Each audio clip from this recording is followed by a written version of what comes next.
This is News Channel 20 at 5. Gone in an instant, a missing person case in Champaign-Urbana, now a kidnapping investigation. What we know about a possible suspect. Plus, a community in mourning. 5 Pana residents killed after their vehicle collides with a train. How they're being remembered tonight.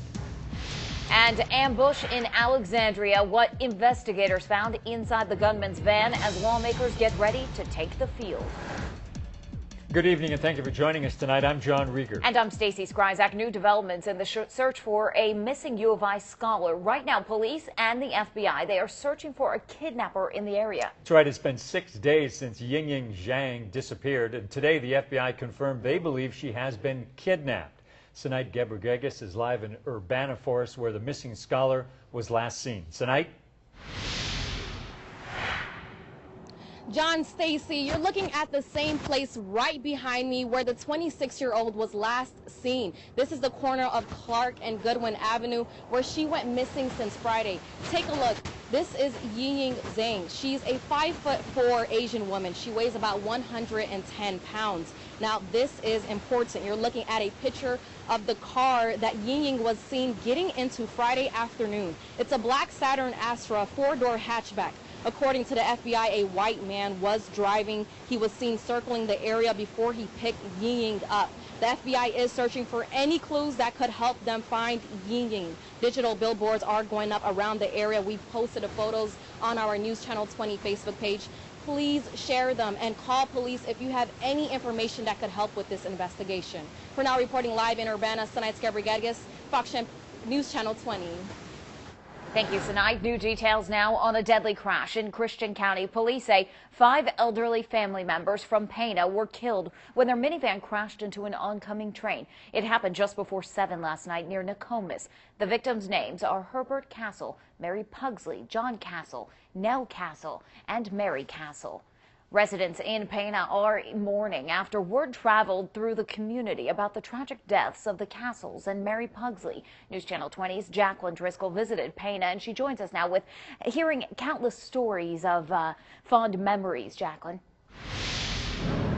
Yeah, Stacey, everyone I ran into today knew the Castles and Mary Pugsley personally, and they had not just one but several stories that they were willing to share. Now, the Castles actually have a family-operated concrete business here in town, and the mayor's wife says that they would often donate their time or resources to help clean up different areas of the park or different areas of town. It's clear that this loss will have a lasting impact on the community. I'm really going to miss them terribly. Brenda Witt held back tears as she shared memories about her neighbors and friends, Herb and Nell Castle. Their friendship, their love, their concern. I'm going to miss all of that. For 5 years, they shared stories, gave advice, and had many laughs over the fence that separated their yards. They were just wonderful people, and it was just my privilege to know them, you know, and be friends with them and know them. Witt also formerly lived next door to Mary Pugsley. Both losing their husbands years ago, Witt says Mary was more than a friend. She was someone she could always rely on. She was just a real sweet person. I loved visiting with her, and she gave me a lot of good advice, too, on different things. Herb's older brother, John, was often affectionately referred to as Sonny, which is exactly how friends say they'll remember him. And that's what he was. He was sunny. He was always smiling and always happy and a gentleman and just a very nice person. And his wife, Mary, a bit of a fashionista, everyone says they'll miss her world-famous hugs the most. She'd always hug me, and after the hug, she always still had that hand behind my back and would be rubbing my back. She's just a great person. The Methodist Church here in Pana, the church the Castles belong to, is opening its doors for anyone to come grieve or just be together. Now tune in tonight at News Channel 20 at 6 to hear more on this tragedy and how this small community is banding together to remember their friends. For now, live in Pana, I'm Jacqueline Driscoll, News Channel 20 at 5. Thank you, Jacqueline. And now to the ambush in Alexandria. Authorities are examining a cell phone, computer, and camera found inside a white van where the gunman who shot at Republican lawmakers had been living. It was parked not far from the baseball field where the shooting took place. Investigators are still studying James Hodgkinson's social media profile and activities leading up to that attack. Authorities confirm he legally purchased a handgun and assault rifle from licensed sellers. And meantime, President Donald Trump expressing concern for Congressman Steve Scalise, who was shot at that baseball field. During a White House event today, the president said the Republican's condition is worse than first thought. Scalise underwent a third surgery this afternoon. The majority whip was shot on the hip, and the bullet fractured bones and injured internal organs.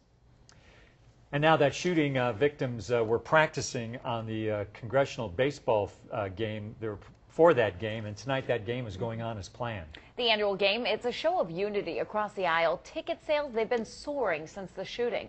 Now, since 1909, the charity game has raised millions of dollars for organizations. Following yesterday's shooting, the Capitol Police Memorial Fund was added to the list of charities. So far, more than $1 million has been raised. We spoke with some people in line for tickets. One told us they didn't even know that this event existed until yesterday's ambush. I'd like to see our leaders come together. I'd like to see how they interact with one another, especially after what happened yesterday. The stadium might be full. I remember when there was, 10 people show up for this game. So the stadium might be full tonight. I just wanted to stay general admission. Didn't want to lean either way. Hate to be on the losing team. Well, there will also be a number of top politicians attending the game, but President Trump will not be there. White House officials say there wasn't enough time to follow Secret Service protocol. Some local reaction. 10 times, that's how many times yesterday's shooter in Virginia contacted his congressional representative. And this prompted us to find out the process that lawmakers go through when getting questions from constituents. News Channel 20 Symphony Sherman is live in Springfield right now with how Representative Tim Butler handles calls. Symphony. John, Representative Butler told me that he works to respond to every person who calls, writes, and emails his office. On a regular basis, he meets with his staff to go over the big issues in the city. They then look at each concern or question they've received and work to respond. He says usually his office sends an email response. They try to personalize each message. However, when they get hundreds at a time over the same issue, they will send that same message to each person. Butler says one issue him and other representatives can deal with is people calling in angry. You might get people that are agitated that contact our office that might be upset. And I think staff really, especially on the congressional level, are often trained well to kind of handle situations and identify people who might be an issue. Butler says when someone calls in agitated, they work to diffuse the situation. Butler says that some calls can get out of hand, leading to contacting law enforcement. However, they would prefer to calm that person down and alleviate any concerns they have. Butler says his main goal is to answer the questions of every constituent. Live in Springfield, Symphony Sherman, News Channel 20. Thank you, Symphony. And we're going to have much more on the ambush in Alexandria coming up on News Channel 20 at 6 o'clock. We spoke with residents in Belleville who didn't know they lived right next door to the shooter. That's tonight at 6 o'clock. Illinois votes. I need more time to listen to my voters. That was the tweet from State Representative Carol Ammons today after it was expected she would announce her run against Congressman Rodney Davis. Well, Davis was a witness to yesterday's congressional shooting in Virginia. Ammons did not say whether that incident was related to her decision. The Democratic state representative says she will continue meeting with voters in the community and listening to their needs. Now to the Illinois budget. Governor Bruce Rauner today calling lawmakers back to Springfield, saying he'll keep them in session until a budget is passed. News Channel 20's Rachel Droz is live at the State House tonight for us. Rachel, why did the governor decide to call this special session? John, the governor says the state has tough, urgent choices to make, and lawmakers have to be present to make them. Lawmakers will need to return to Springfield on June 21st at noon to continue working on the budget. Both Democratic and Republican lawmakers agree a budget needs to get through. Statements from both sides today still including the finger-pointing mentality we've seen in the past, though. A watchdog policy analyst is hopeful this session will finally be the time lawmakers and the governor will reach an agreement. The state needs a budget. And during the regular session, we saw legislators come together to get some wonderful pieces of legislation. And we're hopeful that they can get the same thing done for a budget. make sure that our universities are funded, our social services are funded. According to the Comptroller's office, a special session will cost taxpayers over $64,000 a day, as lawmakers receive $122 a day per diem and are reimbursed for their mileage driven. Now, this is the first time that Governor Rauner has called a special session during his time in office. Live at the State House, Rachel Droz, News Channel 20.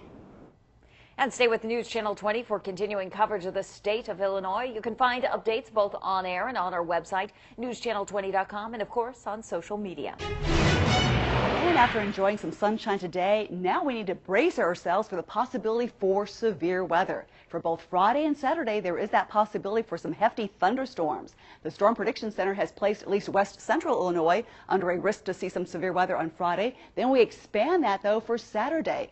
And the primary concerns that we're dealing with is the possibility for some large hail, very strong wind gusts, maybe an isolated tornado or two, and also, too, a chance to see some very heavy torrential downpours, which could lead to some flooding.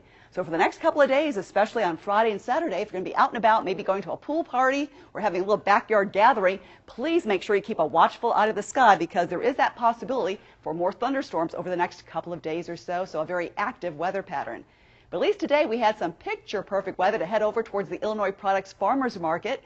Meteorologist Thomas Patrick joins us live now from the State Fairgrounds. Thomas, how are things going for tonight?